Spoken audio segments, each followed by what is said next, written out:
Hey, everybody. How are you today? Today, I am sharing something that is not a junk journal, but it's something that I've always wanted to try. And since April's birthday is in April, I decided this was the perfect opportunity to give it a shot. So I've been teasing her, texting her phase 1, phase 2, phase 3, and without giving anything away. So this was phase 1. What I wanted to do was, and I'll show you the real thing that I wanted to do here in a minute. But I was using a Prince album for something, which, by the way, not easy to find. I got outbid 3 times at least on eBay before I was able to find one, and without spending a fortune. And I didn't want a new one because I basically destroyed it. But I wanted a nice one with a nice cover. So I finally got one. And in doing what I was doing with the album itself, I thought, well, I don't want to throw this cool cover away either. So what I did was I just got a cheapo canvas bag at Hobby Lobby, and none of the seams are sewed straight on these, so you're just going to have to deal with that if you try something like this. And I carefully cut the album apart, the album cover, and then I attached it to the canvas bag with these, there we go, with these brads. And I just chose these jewel ones here. They're nice and big and sturdy. I made a template so the holes are in all the same place, and they pop right through the canvas. And because, like I said, the seams are not all even, I wanted to cover that up a little bit, so I had some of this trim that I just sewed on. And her favorite color is purple, and as you can see, there's a lot of purple on the album cover here. So I added this frilly little flower and a little A medallion here. I also wanted to save the back because I wanted to use it all. So I basically just did the same thing on the back. Again, with the templates and just poking the brads through. On the inside, now there was a funky design on this that I thought, oh, well, I can cover that up. That kind of bled through on the inside. You can kind of see there. We're just going to pretend that isn't there. However, for the brads, I wanted her to be able to use this without anything catching on those brads, so I just took scrap canvas and glued that onto the back so that there's a nice, smooth entrance and exit to this cute little bag that I hope she can use for shopping or an overnighter or whatever. So there's part 1, phase 1. And let me quickly get phase 2 over here. And this is what I really wanted to do. You know, when you get sucked into the rabbit hole of YouTube videos, weird things pop up sometimes. But I don't know how I got sucked into acrylic pouring.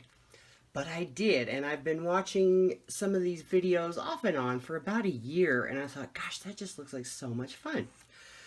And I wanted to try it. You know, I have paints, what the heck? And so I thought, well, what perfect opportunity to try this than on a record album for April. So that's what this is. And it is the Prince album. As you can see on the back, there's all the evidence there.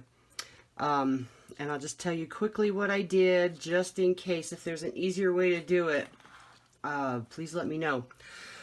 I don't know if I'll ever do this again, but whatever. So I watched a ton of videos about how to do it. I'm pretty sure I didn't mix the fluid medium, whatever it's called, in very well because it got a little thick in spots, and you probably can't tell on the video. Maybe you can if I do like that, but that just kind of added some texture, I think. If you want it completely smooth, you're gonna have to mix better than what I did, is what I'm thinking. I also wanted to preserve the center, so that it would be on both sides, that this really is a Prince album, and I knew that when I poured, it was going to destroy that. And I had practice albums and I put like a ring of silicone around the label. I covered it with different things. I don't know how some people have done it. For me, it did not work. However, I knew that it wasn't going to work very well, so I scanned the label before I even started. So that's what this is a scan. It didn't scan perfectly, but it's a scan. And then, of course, the back was untouched by the paint, so that's still on there.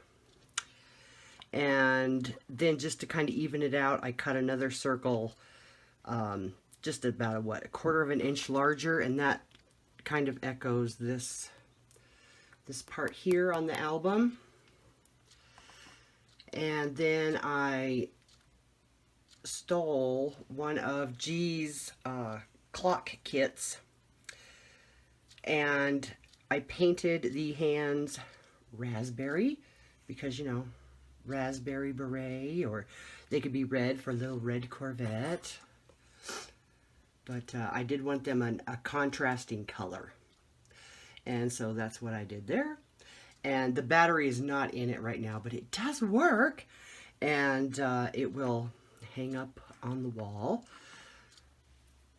I really like it. I put it up on my wall just to take some pictures of it. And yeah, it's really cool looking. I did have a variety of ideas for numbers, but if she wants numbers, I say she can do that herself. I like it this way. I don't know. Let me know what you guys think. But anyway, so this is phase 2. I was teasing her about. And I just really like the way that this looked. I'll have to show my practice album here one of these days, because it really turned out fantastic too. I mean, there's really no way to screw up what comes out of this, I think. And yeah, I just really like it. So there we go. So we have this, and we have this beautiful tote. There's the album sleeve. I still have that, and I think I'm just going to send that to her to use in a journal or something, because it's got the eyes on it. It's really cool looking. So I'll just tuck all that inside here, and I'll send it off to her. So there we go. I hope you guys try something different like this. If you do, give me some tips, because this was a lot of fun. I don't know if I'll ever do it again, though. So, all right. Thanks for watching, you guys. Happy birthday, April. And everybody have a great week. Bye.